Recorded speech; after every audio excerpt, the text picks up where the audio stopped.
Ils sont ambassadeurs au cadre de l'armée, de la police et de la gendarmerie, ou encore chercheurs et experts venus de la trentaine de pays membres de la coalition islamique militaire contre le terrorisme.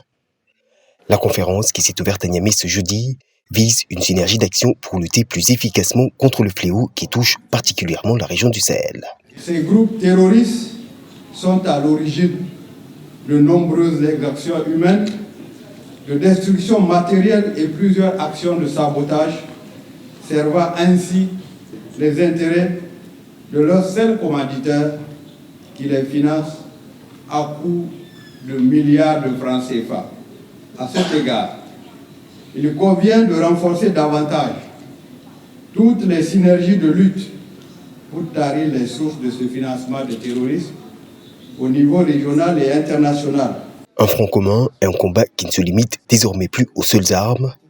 Pour la coalition réunie à Niamey, l'objectif est clair: détecter, prévenir et combattre plus efficacement le financement du terrorisme. Un défi qui passe néanmoins par une mise en conformité des acteurs et agences concernés. Il faudra alors pour ce faire améliorer les mécanismes de coordination nationale et de coopération interagences en matière de lutte contre le financement du terrorisme, renforcer les politiques nationales de lutte contre le financement du terrorisme en cohérence avec les standards internationaux. Cette conférence s'inscrit par ailleurs dans le cadre de la deuxième étape du programme des États du Sahel lancé ce mercredi à Niamey.